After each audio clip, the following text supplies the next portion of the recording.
않고 이렇게 예물을 구별하여 드릴 수 있도록 우리 생활 전선의 복과 은혜를 허락하여 주시고 믿음 주신 것 참으로 감사드립니다.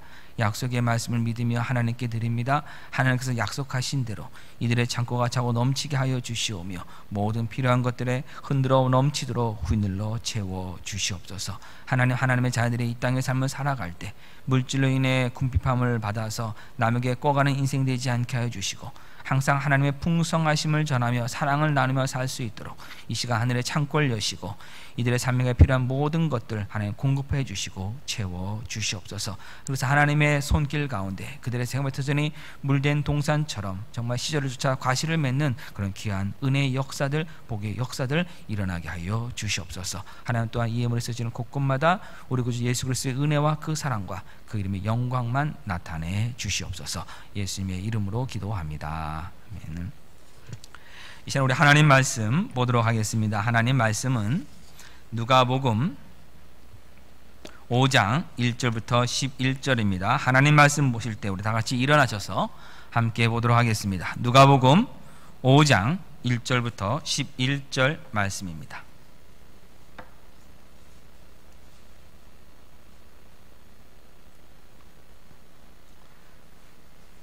무리가 몰려와서 하나님의 말씀을 들을새 예수는 게네사렛 호숫가에 서서 호숫가에 배 두 척이 있는 것을 보시니 어부들은 배에서 나와서 그물을 씻는지라. 예수께서 한 배에 오르시니 그 배는 시몬의 배라. 육지에서 조금 떼기를 청하시고 앉으사 배에서 무리를 가르치시더니 말씀을 마치시고 시몬에게 이르시되 깊은 데로 가서 그물을 내려 고기를 잡으라. 시몬이 대답하여 이르되 선생님, 우리들이 밤이 새도록 수고하였으되 잡은 것이 없지만은 말씀에 의지하여 내가 그물을 내리리다 하고 그렇게 하니 고기를 잡은 것이 심히 많아 그물이 찢어지는지라. 이에 다른 배에 있는 동무들에게 손짓하여 와서 도와달라 하니 그들이 와서 두 배의 체험에 잠기게 되었더라. 시몬 베드로가 이를 보고 예수의 무릎 아래에 엎드려 이르되 주여, 나를 떠나소서, 나는 죄인이로소이다 하니 이는 자기 및 자기와 함께 있는 모든 사람이 고기 잡힌 것으로 말미암아 놀라고 세베대의 아들로서 시몬의 동업자인 야고보와 요한도 놀랐습니다. 예수께서 시몬에게 이르시되 무서워하지 말라. 이제후로는 내가 사람을 취하리라 하시니 그들이 배들을 육지에 대고 모든 것을 버려두고 예수를 따르니라. 아멘. 작성해 주시기 바랍니다. 성경을 여러분들이 읽으실 때 어느 한 성경 부분을 이렇게 발췌해서 그것만을 읽고 해석하는 것은 매우 위험합니다.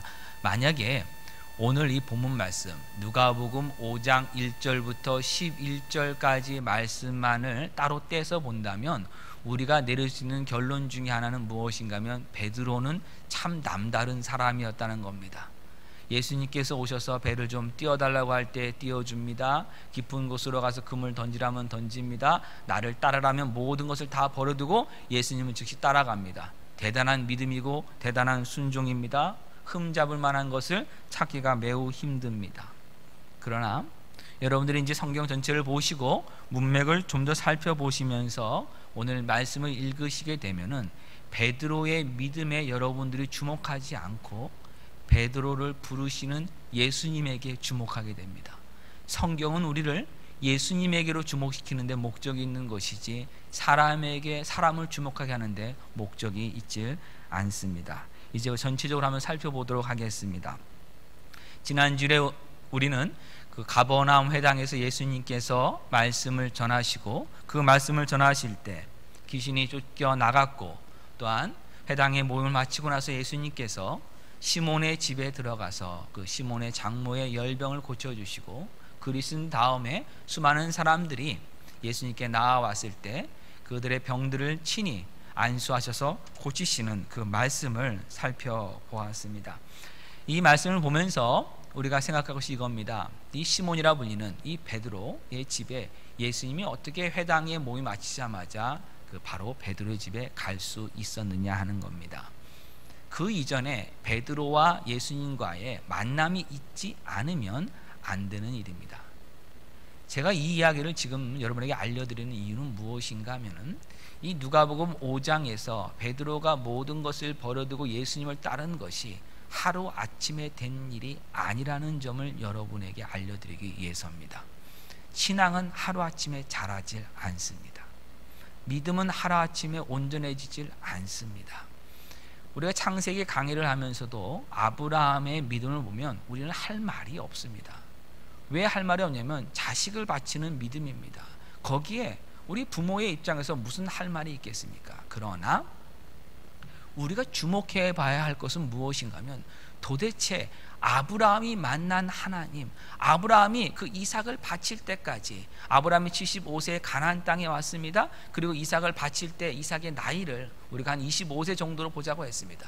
다시 말하면 50년간 가나안 땅의 삶을 살아가면서 만난 하나님이 도대체 누구시기에, 그 하나님이 어떤 분이시기에, 그 하나님이 아브라함에 어떻게 나타나셨기에 아브라함이 자식을 들을 수밖에 없었는가 하는, 우리 하나님에게로 집중을 해야 됩니다. 그리고 아브라함도 가나안 땅에 들어와서 바로 이삭을 바친 것도 아니고, 이삭이 태어나자 바친 것도 아니고, 오랜 세월 동안 갈대우라는 고향을 떠나서 하란에 정착했던 그 시간까지 보자면 아마도 60년, 70년 그 세월 동안 하나님과 함께한 그거의 결과로 이삭을 바치는 거에 간 것이지, 하루아침에 이삭 바치는 믿음에는 이른 것 아닙니다. 그러니까 성경의 인물들을 보면서 갑자기 그들은 우리하고는 전혀 다른 사람이고 그들의 믿음은 처음부터 남달랐다라고 생각한다면 그런 성경이 우리에게 가르치고자 하는 것과는 거리가 먼 것입니다. 그래서 오늘 그거를 확인하기 위해서 지금 말씀을 드리는 겁니다. 베드로와의 그 만남이 있었는데 그 베드로의 만남에 대해서 요한복음은 이렇게 이야기합니다. 요한복음 우리 1장으로 한번 가보겠습니다.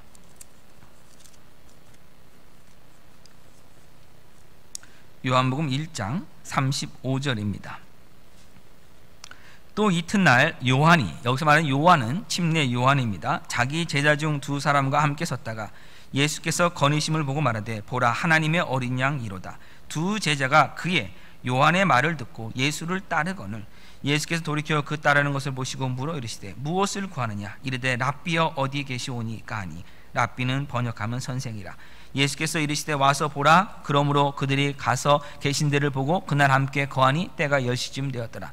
요한의 말을 듣고 예수를 따르는 두 사람 중에 하나는 시몬 베드로의 형제 안드레라. 그가 먼저 자기 형제 시몬을 찾아 말하되 우리가 메시아를 만났다 하고, 메시아는 번역하면 그리스도라.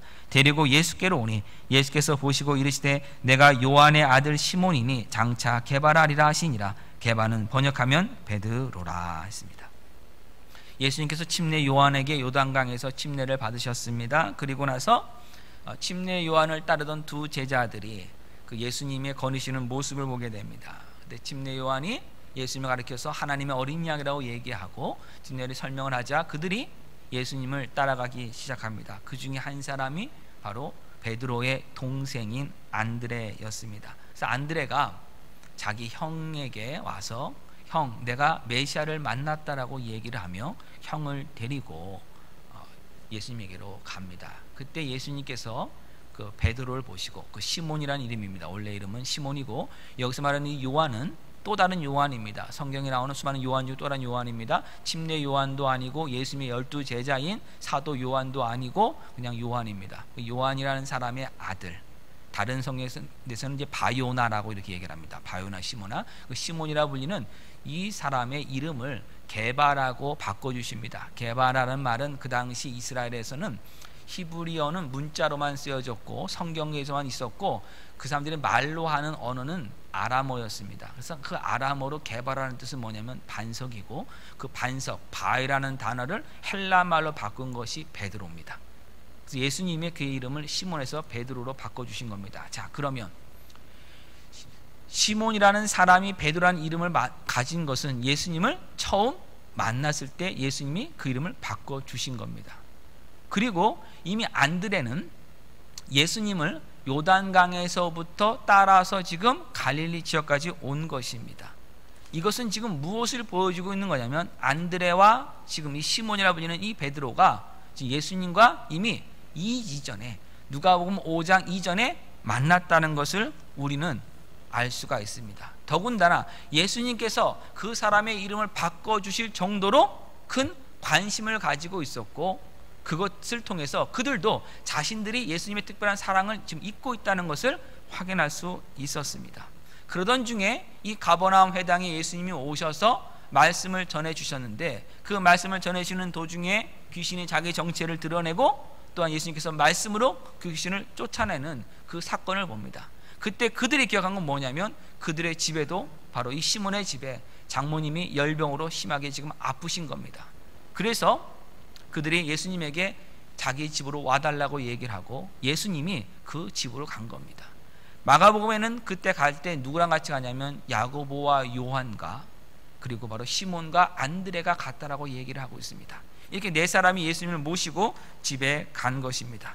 갔을 때 예수님께서 그들의 부탁을 받고 장모의 열병을 고쳐 주셨습니다. 날이 이제 어두워져서 안식일이 끝나게 되자 수많은 사람들이 각종 환자들을 이제 이끌고 다 왔습니다. 예수님 그걸 또 다 고쳐 주셨습니다. 그 다음 날이 밝았을 때 예수님 이제는 한적한 곳에 가셨는데 사람들이 예수님을 찾아왔습니다. 이유는 무엇인가? 예수님 가버나움을 떠나지 마시옵소서 예수님께 부탁하기 위해서입니다. 그러나 예수님은 나는 하나님 나라를 다른 고을에서도 전해야 되기 때문에 가야만 한다고 말씀하셨습니다. 그리고는 성경은 뭐라고 얘기하냐면 4장 44절에 갈릴리 여러 회당에서 전도하시더라 라고 되어 있습니다. 이 갈릴리라는 그 단어에 각주가 있으면 한번 보십시오. 어떤 사본에는 유대라고 아마 적혀 있을 것입니다. 이 말은 뭐냐면 다른 사본에는 유대 지역이라고 되어 있는 것입니다. 이때 말하는 유대라는 지역을 말하는 것은 정말 뭐 유대, 사마리아, 갈릴리로 나누는 그 지역이란 뜻도 있습니다만은 유대인의 회당이라고 하는 뜻도 있기 때문에 이것은 이스라엘 전체를 가리킵니다. 예수님께서 여러 군데 가서 계속 말씀을 전하셨다는 겁니다. 그러면 누가복음 4장에서 누가복음 5장 사이에는 수많은 시간이 사실은 흐른 겁니다. 하루 아침에 된 일이 아니라 예수님이 베드로를 만나고 베드로의 그 장모의 병도 고쳐주시고 또 베드로도 예수님으로부터 이름을 바뀐 것을 받고 이름 지음을 받고 또 예수님의 말씀을 들은 그 시간이 상당히 지난 다음에 지금 누가복음 5장의 사건이 이루어졌다는 것을 우리는 기억하면서 말씀을 봐야 합니다. 이 5장을 보면 어떤 일이 이제 있었냐면은 무리가 몰려와서 하나님 말씀을 들으려고 합니다. 그때 예수님께서 이 게네사렛 호숫가에 서셨다라고 이렇게 되어 있습니다.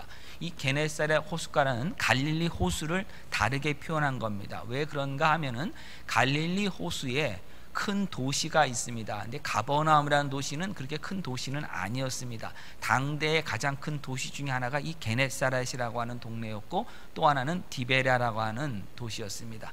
디베라는 당시의 로마 황제인 디베료 황제, 그러니까 티베리우스라고 하는 그 사람을에게 헌시한 겁니다. 그래가지고 성을 그 사람에게 준 겁니다. 이름을 따서. 그렇기 때문에 디베라라고 불렀습니다. 이 두 도시가 컸기 때문에 갈릴리 호수를 게네사렛 호수 또는 디베라 호수라고 이렇게 불렀습니다. 그 갈릴리 호수에 지금 예수님께서 오신 겁니다. 자, 한번 이제부터는 우리의 상상력과 경험이 조금 필요합니다. 여러분들이 어떤 바닷가나 큰 호수의 가에 서셔서 어떤 이야기를 하면은 그 이야기가 멀리 잘 전달됩니까? 그렇지 않습니까? 대부분 그렇게 되질 않습니다.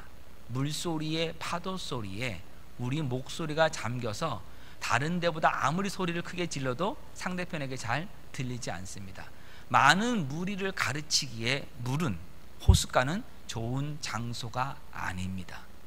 예수님도 그걸 아셨기 때문에 산상수훈의 말씀을 하실 때는 산 위에서 가르친 거 아니겠습니까? 그렇죠? 산에 올라가셔서 말씀을 가르치신 겁니다. 들판에 가셔서 말씀을 가르치셨습니다. 이렇게 호숫가에 와서 말씀을 가르치셨다는 것은 매우 좀 특별한 일입니다. 그러면 많은 무리들이 지금 몰려온 상황인데 그럼 왜 호숫가로 가시느냐? 산으로 가셔서 말씀을 가르치시면 되는데 왜 지금 호숫가로 가시느냐? 무엇인가 정상적인 어떤 패턴이 아니라고 한다면 특별한 목적을 가지고 있는 겁니다. 그 목적이 무엇이었는지가 바로 2절에 나옵니다. 호숫가에 배 두 척이 있는 것을 보시니 그 호숫가에 오니까 배 두 척이 지금 있습니다. 물과 그 육지가 이렇게 연결되어 있는 바로 그곳에 배가 지금 정박되어 있는 것입니다. 그리고 그 배를 예수님이 보셨습니다. 사람들이 예수님께 나왔을 때 예수님은 사람들을 데리고 오셨는데 그러면서 예수님의 관심은 지금 어디를 보셨다고요? 호숫가에 있는 정박된 두 배를 보신 겁니다. 이것도 헬라어 원문을 보면은 아주 주목하여 보셨다, 의도적으로 보셨다는 그 뜻을 가지고 있습니다. 그 배에서 사람들은 뭐하고 있었냐면 어부들이 배에서 나와서 그물을 씻고 있었습니다. 갈릴리 호숫가에서는 너무나도 쉽게 볼 수 있는 일상적인 모습입니다. 왜 그런가 하면 갈릴리 호수는 밤에 물고기가 잡힙니다. 그래서 밤에만 어부들이 나가서 일을 하고 아침이 오면 그들은 육지에다가 배를 정박한 다음에 그물을 다 씻어 놓습니다. 한번 여러분 생각해 보십시오. 그물이 그물입니다. 그물을 던진 물도 갈릴리 호수물이고 지금 배를 정박한 데 씻는 물도 갈릴리 호수물입니다. 그런데도 불구하고 지금 씻는다는 것은 무엇을 뜻하는 거냐면 단순하게 뭐 흙물을 털어낸다 또는 무슨 풀 같은 걸렸던 것을 빼낸다는 의미가 아니라 지금 이 그물을 정비한다는 겁니다. 다시 쓸 수 있도록 깨끗이 다듬고 어딘가가 좀 잘못되는지를 확인하면서 꿰맬 것은 꿰매고 튼튼한지 아닌지를 지금 확인하고 있는 것입니다. 얼마든지 볼 수 있는 일입니다. 이 갈릴리 바다에서 항상 일어났던, 호수에 일어났다는 것은 밤에만 일을 했기 때문에 그물이 걸려서 어딘가에서 찢어질 수 있고, 그래서 날이 밝으면 항상 그것을 깨끗하게 다듬었던 것입니다. 그 모습을 지금 예수님도 보고 계신데 갑자기 예수님께서 바로 그 배 쪽으로 가시더니만은 그 정박된 두 배 중에 한 배 위에 올라가십니다. 자, 이 배가 예수님의 배입니까? 예수님의 배가 아닙니까? 아니잖아요. 그러면 가서 어떻게 해야 됩니까, 여러분? 배에 좀 올라가도 되겠느냐라고 얘기해야 되겠습니다. 해야 됩니다. 그러나 그런 거 전혀 없으시고 지금 예수님은 올라가셨습니다. 올라가시면서 뭐라고 하냐면은 그 배가 시몬의 배였다라고 성경이 이야기를 하고 있습니다. 그 시몬의 배에 올라가신 다음에 시몬에게 얘기합니다. 육지에서 조금만 좀 배를 떼어줘라.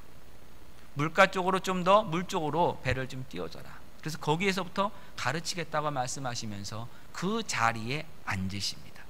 배에 앉아 계십니다. 그러자 베드로는 그 명령에, 그 부탁에 순종해서 배를 조금 이렇게 띄우게 된 겁니다. 자, 처음 보는 사람이었으면, 그렇게 친한 사이가 아니었다라면 가서 남의 배에 그냥 올라가고 더군다나 일 마치고 이제 집에 갈 사람들한테 배를 좀 띄워달라는 말을 할 수 없습니다. 그만큼 할 만한 관계가 있기 때문에 지금 이런 일을 예수님께서 하신 겁니다. 다시 말하면 베드로와 예수님과는 지금 꽤 만남이 있었다는 겁니다. 예수님이 누구신지에 대해서 베드로도 이미 많은 경험이 있었던 것입니다. 그래서 베드로가 이 명령에 순종을 합니다. 예수님께서 이제 배에서 앉아서 말씀을 다 가르치실 때 여러분 한번 그 광경을 상상해 보십시오. 물에 조금 육지 속에서 좀 떨어져 있습니다. 예수님은 앉아 계십니다. 그러면 예수님의 가르치심을 가장 가깝게 확실하게 들을 수 있는 사람은 누굽니까? 무리입니까? 베드로입니까? 베드로입니다. 예수님은 이날의 메시지를 누구에게 주시기 위해서 오신 겁니까? 가장 크게요, 바로 베드로에게입니다. 그래서 수많은 무리들이 왔습니다마는 예수님의 관심은 지금 베드로를 향해 있습니다. 그래서 베드로를 향해 지금 찾아가서 호숫가로 가서 정박된 배에 올라가서 물에 뛰어서 베드로가 그 말을 계속 들을 수밖에 없도록 예수님이 하신 겁니다. 예수님의 이 말씀에 대해서는 베드로도 이미 많은 경험이 있습니다. 해당에서 가르침 받았습니다. 또 자기 집에서 예수님 말씀대로 귀신 쫓아가는 그 놀라운 능력도 그가 경험했습니다. 네, 계속해서 이 예수님의 말씀이 베드로에게 지금 들리고 있습니다. 말씀을 마치시자마자 베드로에게 또한 이렇게 말씀하십니다. 배를 깊은 데로 몰고 가서 그물을 내려 고기를 잡으라고 말씀하십니다. 아마 이때쯤이었으면 베드로도 그물을 정리하고 씻는 그 일이 아마 다 마쳤을 것입니다. 그물 정리가 끝났기 때문에 밤새 고기를 낚았기 때문에 이제 해야 할 일은 무엇입니까? 빨리 집에 가서 씻고 자는 겁니다. 낮에 자야 이제 또 밤에 일을 할 수 있는 것입니다. 더군다나 갈릴리 호수의 특징은 물고기가 얕은 쪽에 많이 삽니다. 얕은 물에 살기 때문에 깊은 곳으로 굳이 갈 이유도 없습니다. 밤에도 가질 않습니다. 낮에는 어차피 이 밤에 노는 물고기이기 때문에 갈 필요도 없습니다. 작년에 제가 처음으로 이 장어 낚시를 가봤습니다. 뭐 다른 낚시도 가본 적은 없습니다만 장어 낚시를 처음으로 갔습니다. 그때 아주 기가 막힌 경험을 했습니다. 어떤 경험을 하냐면, 아니 똑같은 먹이와 제 낚싯대도 아니었어요. 예, 우리 성도님의 낚싯대였고, 그러니까 낚싯대도 동일하고 먹이도 동일한데 제 거는 죽어라고 안 무는 그 놀라운 걸 봤습니다. 또 다른 거 하나는 무엇이었냐면은 밤이 되니까 잡히더라고요. 예, 햇빛이 있을 때는 전혀 잡히지 않습니다. 그리고 밤이 돼야 잡히고, 아침에 날이 밝아오니까 또 잠자러 들어가는지 한 마리도 안 잡히더라고요. 밤에만 잡힙니다. 그 특성이 있어요. 낮에 아무리 해보세요, 정말 부지런한 장어 아니면 안 잡힙니다. 그건 불가능한 일이에요. 힘든 일입니다. 갈릴리의 깊은 바다로 낮에 갈 이유가 전혀 없는 것이에요. 그런데 지금 깊은 데로 가서 그물을 던져서 고기를 잡으라고 예수님이 지금 말씀하고 있습니다. 지금 쉬어야 될 때인데, 지금 힘을 다시 비축하기 위해서 집으로 가야 될 때인데 다시 그 먼 곳으로 가라고 예수님 말씀하셨습니다. 어부가 배를 띄웠다면, 멀리 간다면 반드시 고기를 잡아야 합니다. 그물을 던졌을 때 고기를 낚을 수 있어야 됩니다. 지금 예수님께서 가서 한번 그물 던지는 것부터 새롭게 훈련해보자라고 말씀하신 것 아닙니다. 예수님께서 가서 체력 단련해보자고, 이렇게 하룻밤 새웠다고 지금 지쳤느냐고, 어부는 이틀 밤도 셀 수 있어야 된다고, 24시간 한번 낚을 때까지 해보자고 예수님께서 말씀하신 것도 아닙니다. 예수님 모시기에 그 빈배가 불쌍해서 한번 그물 한 번만 더 던져봐서 고기가 잡히나 한번 시도해보자고 말씀하지 않으셨습니다. 예수님은 분명한 약속을 가지시고 명령하셨습니다. 여러분, 이것을 확인하셔야 됩니다. 예수님은 분명한 약속을 주시며 명령하십니다. 우리에게 일방적 명령하시는 분이 아니라 그 명령에는 분명한 약속을 예수님이 담아서 명령하십니다. 어떤 명령이십니까? 그물을 던져라, 배를 몰고 깊은 데로 가라, 네, 명령입니다. 그런데 그 다음에 무슨 약속이 있습니까? 고기가 잡힐 것이라는 그 약속이 이 안에 있는 겁니다. 배를 몰고 가서 그물을 던져라, 그럼 고기를 잡을 겁니다. 이 말은 예수님께서 잡게 하신다는 약속을 주신 겁니다. 성경에 수많은 약속이 있습니다. 하나님의 약속이 있습니다. 수많은 명령이 있습니다. 여러분들이 하나님께서 우리에게 명령 주실 때 이렇게 하라, 이렇게 하라, 이렇게 할 때 그 명령 보고 여러분 귀찮아하시거나 힘들어하지 마십시오. 그 명령에는 하나님의 분명한 약속이 포함되어 있습니다. 그리고 하나님은 우리가 그 명령에 순종해 나갈 때 그 약속 이루십니다. 그럼 하나님께서 명령과 약속을 하실 때 우리가 해야 될 것은 무엇이냐면, 그 하나님의 약속을 믿음으로 붙들고 하나님의 명령에 순종해야 됩니다. 하나님은 우리에게 명령과 약속을 주시고, 우리는요 하나님 앞에 어떻게 나간다고요? 하나님의 그 약속을 믿음으로 하나님 명령에 순종하고 나가야 됩니다. 그래서 여러분 기억하세요. 하나님의 명령에는 약속이 포함되어 있습니다. 우리의 믿음에는 무엇이 포함되어 있습니까? 순종이 포함되어 있습니다. 그렇게 행함이 없는 믿음은 죽은 믿음입니다. 죽은 믿음입니다. 하나님의 명령을 여러분 받으셨다면 우리가 발견해야 될 것은 그 안에 있는 약속입니다. 그리고 우리는 그 약속을 믿음으로 붙들고 순종해야 됩니다. 지금 베드로에게도 예수님은 명령하셨습니다. 그냥 명령이 아니라 그 명령에는 분명한 약속이 있었습니다. 이제 베드로가 해야 될 것은 무엇입니까? 그 약속을 믿음으로 순종하는 겁니다. 배를 몰고 깊은 데로 가서 그물을 던져야 합니다. 이것이 지금 베드로에게 요구된 것입니다. 그런데 이 예수님의 약속은 베드로가 보기에는 참으로 터무니없는 약속이었습니다. 그래서 베드로가 5절과 같이 여러분 대답을 합니다. 어떻게 대답합니까? 선생님, 우리들이 밤이 새도록 수고하였을 때 잡은 것이 없지만은, 이것을 우리말로 하면 이렇게 되어 있습니다만은 이건 이겁니다. 선생님, 우리들이 밤새 수고했는데 한 마리도 낚지 못하였습니다. 그러나, 이렇게 된 겁니다. 그러면 우리가 생각할 것은 이겁니다. 보기에는 그래도 이 지금 베드로의 말이 굉장한 믿음의 모습처럼 보여집니다만은 실질적으로는 그렇지 않습니다. 베드로가 이렇게 이야기한 것은 예수님께서 그렇게까지 이야기를 했으면 알아들으시라는 겁니다. 뭐라고요? 갈릴리 호수는요, 예수님 갈릴리 호수는요 밤에만 물고기가 잡히고 얕은 쪽에만 잡히지 낮에는 물고기가 잡히질 않습니다. 깊은 데는 잡히지 않습니다를 완곡하게 표현한 것이 선생님 우리가 밤새 수고했습니다만 얘기한 겁니다.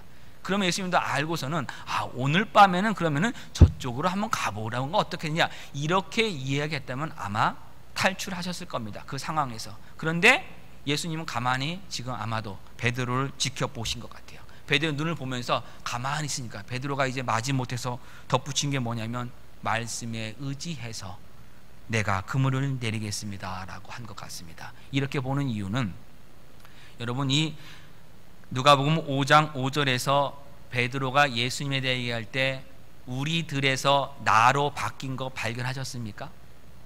우리들의 밤새 수고했습니다마는 나는 예수님 말씀에 의지해서 그물을 내리겠다고 하는 이 우리들은 나로 바뀐 거 지금 발견하셨습니까? 그러면 이게 무슨 뜻입니까? 얘들은 다 믿음이 없지만 나는 예수님만 믿음이 있습니까? 이 뜻입니까? 그것은 아닙니다. 지금 베드로는 예수님의 말씀에 순종 안 할 수는 없어요. 왜 그렇습니까? 자기 장모의 열병도 고쳐주셨어요. 그리고 예수님의 말씀을 가장 가까이서 지금 배에서 말씀하신 그 말씀을 계속 들었기 때문에 믿음이 지금 조금 자라고 있는 상태입니다. 순종을 안 할 수는 없는데 순종을 하려고 해도 무슨 일이 있냐? 주변 사람들의 시선이 지금 두렵기 시작했습니다. 어떤 겁니까? 갈릴리에서는 밤에만 잡히고 얕은 데서는 잡혀요. 그래서 여기에 있는 지금 이 어부들도 그것을 다 알고 있어요. 다 실패했습니다. 예수님 이거 안 되는 겁니다 얘기한 것은 뭐냐면 이들이 나중에 혹시라도 베드로가 예수님이 베드로야 네 깊은 데로 가서 그물을 던져 고기를 낚아라 yes sir 하고서는 바로 갔습니다. 딱 했는데 그물 던졌어요. 한 마리도 낚지 못했다고 한번 생각해 보세요. 그리고 돌아왔을 때 옆에 있었던 야고보하고 요한은 뭐라고 얘기했습니까? 아니 도대체 아직도 몰라요? 아직도 갈릴리 호수를 몰라요? 아니 이 호수가 언제 낮에 잡힌 적 있어요? 언제 깊은 데 잡힌 적 있어요?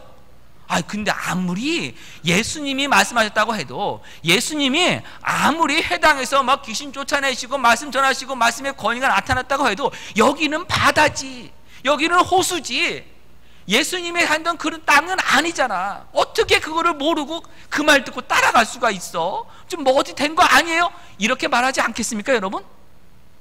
사람이 그걸 모르겠어요?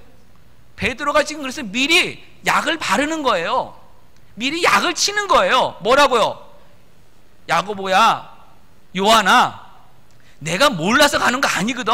나도 이 바다가 어떤지 아는데 야 근데 어떻게 우리 장모님 병도 고쳤는데 내가 안 갈 수가 있니? 그 말로 가는 거예요 지금 이게 이 표현이.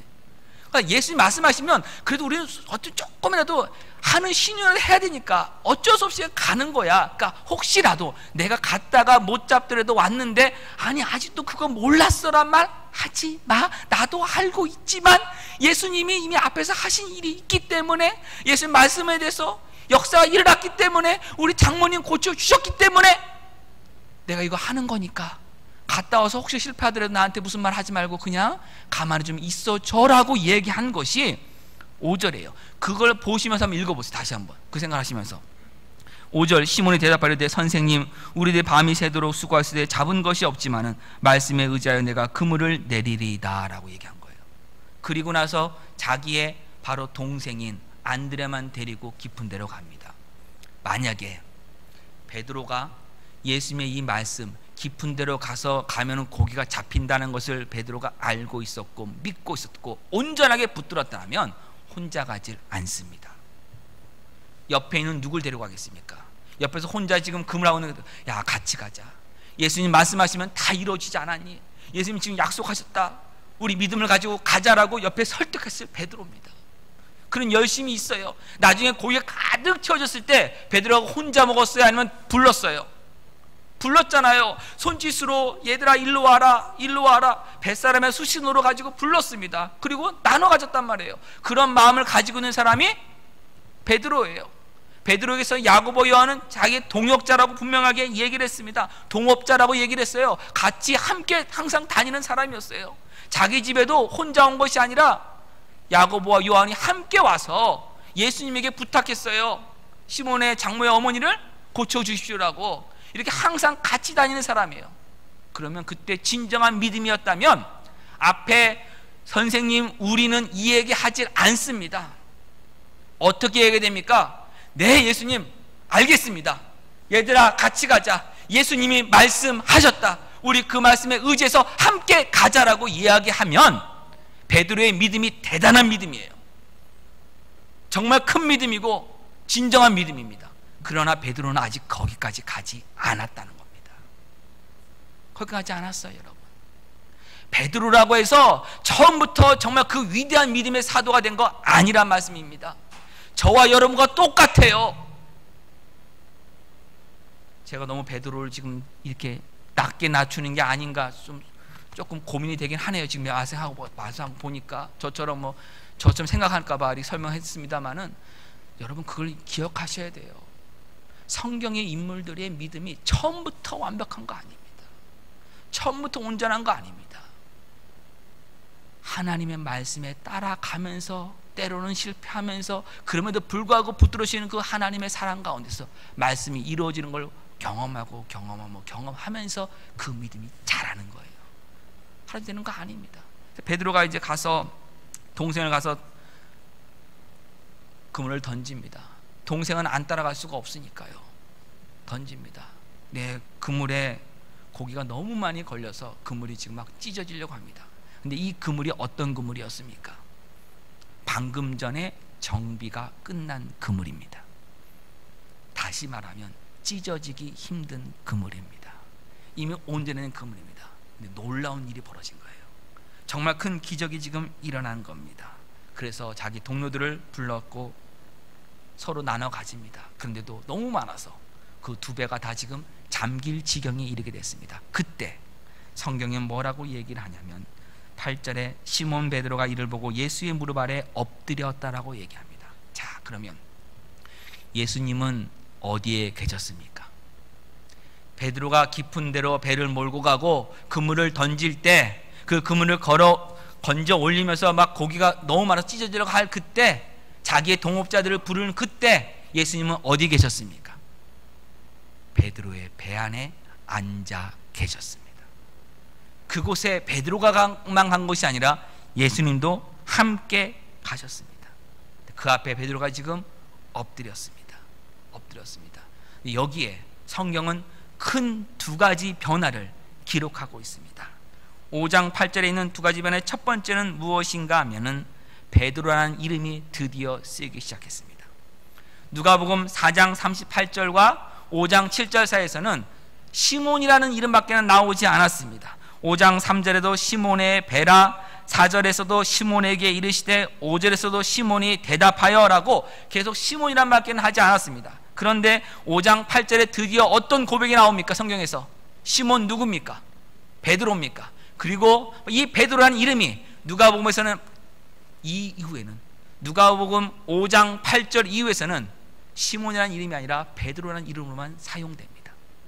다시 말하면 예수님께서 그 앞에서 시몬을 베드로라는 이름 바꿔주셨는데 그 이름이 지금 이때부터 베드로 다음으로 들어가는 인생의 완전한 전환이 지금 이루어지는 그 사건이 바로 이 현장, 어디에서요? 갈릴리 호수의 깊은 곳 배 위에서 지금 일어나고 있는 겁니다. 두 번째로 일어난 변화는 무엇인가 하면 베드로가 예수님을 부르는 호칭에서 변화가 일어났습니다. 5장 5절에서는 시몬이 예수님을 선생님이라고 불렀습니다. 그런데 지금 5장 8절에서는 예수님을 주여라고 부릅니다. 어떤 차이가 있는 겁니까? 앞에서 선생님이라 부른 것은요, 정말 예수님의 선생님 되심을 완전히 인정하는, 그래서 학생으로서 순종하겠다는 의미는 아니라고 저는 봅니다. 어떤 의미냐면요, 사실은 이 속만 같아요.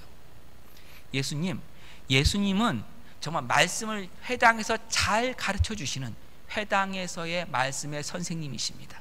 예수님은 병을 잘 고쳐주시는 의사 선생님이십니다. 그러나 갈릴리 호수에서는 제가 선생입니다. 제가 더 경험이 많습니다. 제가 더 압니다라고 지금 사실은 이야기하고 있는 겁니다. 예수님 앞에 예수님이 오셔서 여러 가지 이야기합니다. 배를 좀 육지에서 조금만 띄워줄 수 없겠느냐? 그때 네, 육지에 살 명령이니까, 선생님의 말이니까 듣습니다. 그러나 배에서는 다른 문제예요. 배의 주인은 누굽니까? 이 배의 주인은 누구예요? 베드로입니다. 베드로입니다. 배에서는 모든 것도 다 베드로가 다 하는 것입니다. 속마음으로는 이곳에서는 제가 선생님입니다. 제가 제일 자신 있어 하는 분야입니다. 이곳은 제가 전문가입니다 라고 지금 이야기를 했는데, 바로 그곳에서 베드로는 가장 큰 실패를 지금 맛보았습니다. 밤에 아무것도 잡지 못했어요. 본인이 알고 있었던 모든 지식과 경험을 다 동원해서 그가 밤에 낚시를 했습니다. 그러나 잡지를 못했어요. 근데 본인의 경험과 지식, 그 능력을 다 소진하고 났을 때 밤새 일해서 아무런 힘도 가지지 못하고 아무것도 잡지 못하고 자기 생각과 전혀 반대인 깊은 곳으로 가라 그러고 지금 낮에 가라 그러고, 그런데 그곳에서 일어난 일은 무엇이냐면 베드로가 틀렸고 예수님이 옳았다는 것이 여러분 드러났습니다. 그냥 일어난 것이 아니라 이걸 통해서 베드로가 지금 고백하는 겁니다. 주여, 주여. 예수님은 이곳에서도 주님이십니다. 이 배에서도 주님이십니다. 제가 예수님을 다른 데서는 다 인정했습니다마는 이 어부의 일만은, 갈릴리 호수의 일만은 저는 예수님 인정할 수 없었습니다. 그러나 이제 내가 고백할 수밖에 없습니다. 이 갈릴리 호수에서도, 이 배에서도 예수님은 주님이십니다. 예수님이 주관하십니다. 여태까지 예수님의 이 주인 되심을, 예수님의 모든 것을 주관하심을 인정하지 못했던 죄인입니다라고 지금 베드로가 예수님 앞에 엎드려 고백하고 있습니다. 베드로에게 있어서 지난 밤은 실패의 밤이었고, 이 아침은 참 어쩔 수 없이 말을 따라야 되는 그 귀찮은 시간이었습니다. 그리고 자기 생각을 주장하고 나갔지만 결국 그는 더 큰 실패를 맛보았습니다.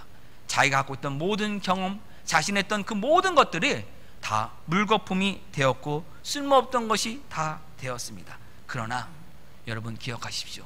이 실패가 바로 예수님을 따르는 첫 단추였습니다. 그리고 이 실패가 예수님의 주인 되심을 인정하는 첫 출발이었습니다. 시몬에서 베드로로 바뀌는 첫 출발이었습니다. 저와 여러분이 자신하는 분야들이 있습니다. 예수님, 이 분야만큼은 내가 성경 말씀대로 살지 않겠습니다. 세상을 살아가는 데 있어서 이거는요 제가 더 잘하는 것 같아요. 이 분야는 기도할 필요도 없습니다. 그냥 하면 되는 겁니다. 이 분야는 내가 얼마든지 잘 살 수 있습니다라고 했던 그곳에서 혹시 뭔가 지금 계속 그 부분이 막혀가고 있다면 하나님께서 지금 저와 여러분에게 그 부분을 예수님에게 맡기라고, 예수의 무릎 앞에 내려놓고 엎드리라고 하나님이 지금 신호를 보내고 계신 겁니다.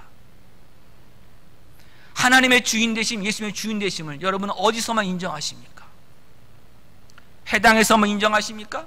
교회당에서만 인정하십니까? 아니면 여러분의 뭐 어떤 만나는 믿음의 삶들에서 인정하십니까? 여러분이 자신하는 곳에서, 여러분의 생업의 터전에서, 여러분이 일을 하면서 이거는 하나님의 방법이 아니라 세상의 방법으로 내가 여태까지 경험했던 그 모든 것을 가지고 얼마든지 할 수 있다고 하는 그 부분에서 지금 하나님은 바로 그곳의 주인도 예수님이시라는 그 고백을 저와 여러분을 통해서 듣길 원하십니다. 안 하셨다면 여러분 그곳을 하나님께 맡기십시오. 하나님 앞에 맡기십시오. 그게 참된 그리스도인입니다. 예수님께 엎드려 나는 죄인이다 얘기한 다음에 예수님에게 얘기합니다. 예수님, 나를 떠나소서. 이 상황은 지금 갈릴리 호수의 가장 깊은 곳에 있고 배 위에 있습니다. 예수님 떠날 수 있습니까? 없습니까? 나중에 예수님이 물 위를 걷는 일은 있었습니다만 그건 나중의 일이고, 지금은 베드로가 떠나는 말은 뭡니까? 역설적으로 말해서 떠나지 말라는 겁니다. 여러분, 누군가에게 우리가 죄를 졌으면 대부분 죄를 졌을 때 죄 안 진 사람이 떠나게 됩니까? 아니면 죄 진 사람이 떠나야 됩니까? 아니, 볼게요 여러분. 이 세상에서 죄를 진 사람을 남겨놓고 멀쩡한 사람을 감옥으로 분리시켜요? 아니면 죄 진 사람을 감옥으로 분리시켜요? 주님, 예수님, 주님, 저는 죄인입니다. 그러면 어떻게 해야 돼요? 죄인입니다. 제가 예수님과 함께 있을 수 없으면 돌이켜야 되는 거 아니에요? 맞습니까 여러분? 제가 떠나겠습니까? 근데 지금 뭐라고 얘기해요? 예수님 떠나소서. 어떻게 떠나요? 배를 지금 누가 갖고 있는데? 베드로가 갖고 있는데. 이 말은 뭐냐면 떠나지 말라는 거예요. 주님, 제가 주님 인정하지 못했습니다. 그러나 이제부터는 주님 인정합니다. 주님입니다. 떠나지 마십시오. 떠나지 마십시오. 저를 용서해 주시고 받아 주십시오. 여러분, 예수님을 믿는다는 것, 예수님을 안다는 것은 우리가 뭐 죄를 짓고 내가 어떻게 예수 믿는다 하면서 이런 죄를 짓고 어떻게 내가 살 수 있겠느냐, 그렇게 하는 것이 아니라, 내가 정말 예수 믿으면서도 때로는 연약해서 죄를 지고 유혹에 빠져 넘어지더라도 다시 예수님께 나가서 용서를 구하면 그 모든 거 다 용서해 주시고 우리를 받아주시는 예수님이심을 알고 그 약속을 붙들고 예수님께 더 가까이 나아가는 것이 진정으로 예수 그리스도 안에 있는 사람입니다. 지금 베드로의 고백이 그거예요. 함께 있잖아요. 그 말은 뭡니까? 예수님이 떠나지 않으신다면 저는 예수님 떠나지 않겠다고 하는, 예수님이 나를 버리시지 않는다고 한다면 예수님을 주님으로 내가 계속 붙들고 가겠다고 하는 베드로의 고백이 지금 이 안에 있는 것입니다. 그때 베드로에게 예수님, 두려워 말라, 이제부로는 내가 사람을 취하리라고 얘기합니다. 베드로가 무엇을 지금 그러면 두려워하고 있었습니까? 예수님을 따르는 것 두려워하고 있었습니다. 예수님을 따르기 위해서는 자기의 생업을 내려놓아야 됩니다.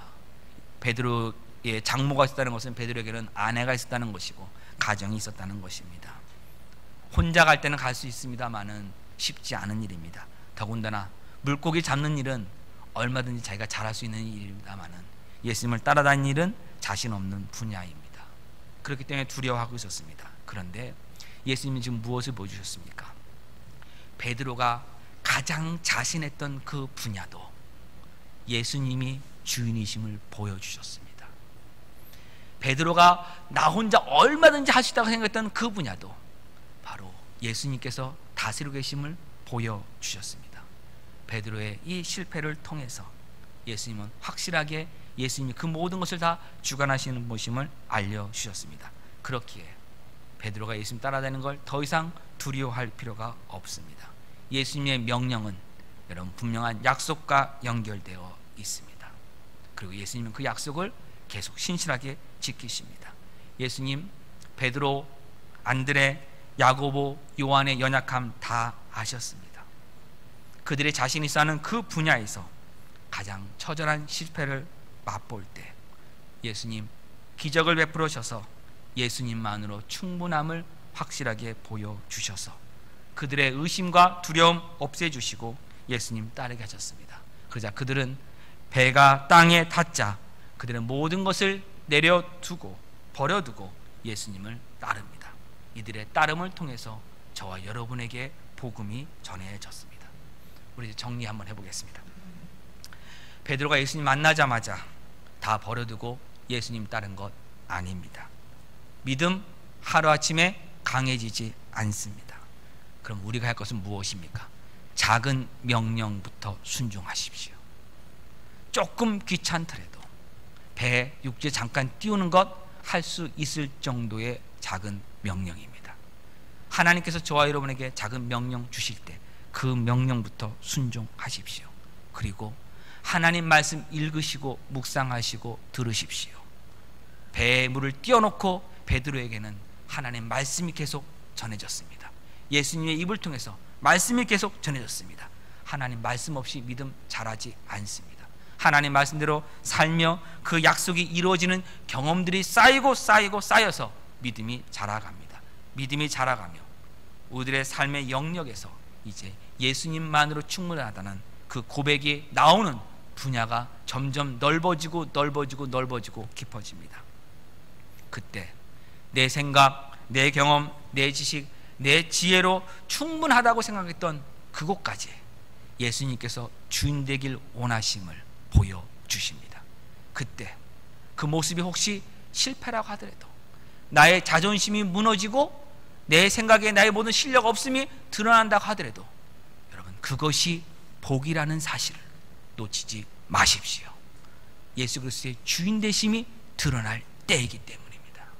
예수님께서 나를 포기하지 않고 나의 삶의 모든 분야에 예수님만이 주인이시고 예수님만으로 충분하다는 그 고백을 이끌어내시는 그 모든 것을 포기하지 않고 계시다는 증거이기 때문에, 여러분, 혹시 그런 일이 일어날 때 좌절하지 마시고 오히려 감사하십시오. 하나님의 손이 예수 그리스도를 통해서 나를 지금 계속 붙들고 있다는 것 꼭 붙드셔야 합니다.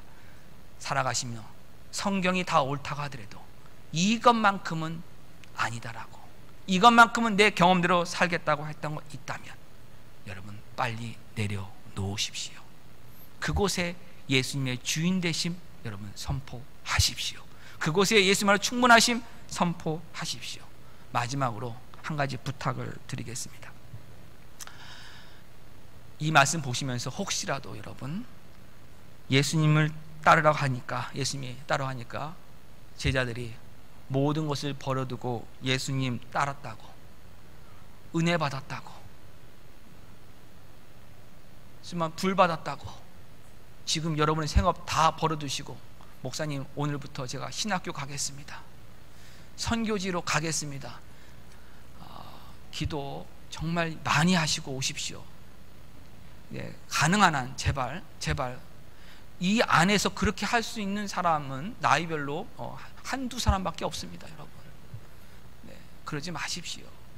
우리가 잘못 생각하면은요, 예수님 따르려면 당연히 해야 되는 거 아니냐고 생각할 수 있어요. 여러분, 이때는요 예수님이 십자가와 부활을 하신 때가 아닙니다. 다시 말하면 무엇이냐면 예수님이 우리 사람의 몸으로 계신 겁니다. 계속 영광의 몸으로 바뀌지 않은 몸으로 계셨기 때문에 예수님도 한 군데에 동시에 한 번에 한 군데에 밖에는 있을 수 없었어요. 그래서 예수님을 따르기 위해서라면 반드시 필요한 게 뭐냐면 예수님과 같은 장소에 같은 시간에 있어야만 합니다. 그래야지만 예수님의 제자가 될 수 있었던 거예요. 그 당연히 버리고 가야죠, 그거는. 그런데 지금 저와 여러분이 예수님의 제자가 되는 건 무슨 말입니까, 여러분? 무슨 말입니까? 성령 하나님을 통해서 예수 그리스도의 머리 되심을 증거하는 것. 지금 내가 있는 그 자리에, 내가 있는 이 시간에 성령 하나님을 통해서 예수 그리스도의 머리 되심과 통치심을 증거하는 것이 예수님의 제자된 삶입니다. 그렇기 때문에 성직은 없습니다. 목사직이 성직도 아니고 선교사가 성직도 아닙니다. 성직은 하나님께서 나에게 허락하신 생업의 터전에서 성령 하나님의 도우심으로 예수 그리스도가 바로 이 생업의 터전의 주인이심을 고백하며 살아간다면 그것이 여러분 성직입니다. 그래서 여러분의 생업의 터전을 성직으로 만드세요. 여러분의 생업의 터전을 거룩한 직업의 터전으로 만드세요. 바꾸세요. 그것이 더 중요합니다.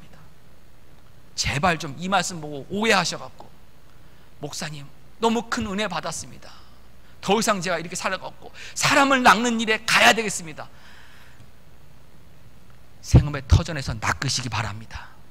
여러분이 예수 그리스도가 여러분 가운데 임재하시고 주인 되심을 드러나면 그것을 통해서 영혼들이 하나님께로 돌아옵니다. 무슨 말인지 아시겠습니까, 여러분? 네, 가장 중요한 것은 내가 있는 그 자리에, 그 모든 부분에, 그 모든 시간에 예수님만으로 충분하다는 그 고백을 하는 사람, 그 사람이 예수님을 진정으로 따르는 사람이며 예수 그리스도의 진정한 제자입니다. 이런 참된 제자 되시길 주님의 이름으로 부탁드립니다. 기도하겠습니다. 하나님 은혜 감사합니다. 저희들의 정말 이 죄 가운데 죽을 수밖에 없는 저희들을 예수 그리스도를 따라가며 예수 그리스도의 향기를 품어낼 수 있는, 예수 그리스도의 머리 되심을 증거할 수 있는 예수 그리스도의 제자로 삼아주신 것 참으로 감사합니다. 하나님, 우리가 있는 그 자리에서, 그 시간에 우리 삶의 모든 영역에서 예수님만으로 충분하다는 그 고백을 할 수 있는 저희 모두가 되게 하여 주셔서 저희가 있는 그 자리에 하나님 나라가 이루어지고 있음을 이 세상에 증거하게 하여 주시옵소서. 하나님, 이 모든 일들이 우리의 힘으로는 되지 못합니다. 성령님 오시고 충만케 하여 주셔서 우리를 성령 충만한 가운데 이 모든 일을 넉넉히 감당할 수 있도록 도와주시옵소서. 예수님의 이름으로 기도합니다. 아멘. 우리 다 같이 일어나셔서 전능하신 나의 주 하나님 함께 하나님께 올려드리면서 임하시겠습니다.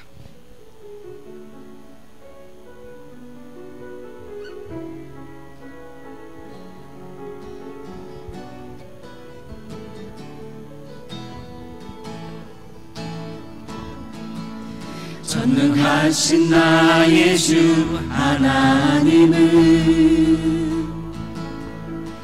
능치 못하실 전혀 없네. 우리의 모든 간구도 우리의 모든 생각도 우리의 모든 꿈과 모든 소망도 진실하신 나의 주 하나님은 우리의 모든 괴로움 바꿀 수 있네. 불가능한 일 행하시고 죽은 자를 일으키시니 그를 이길 자 아무도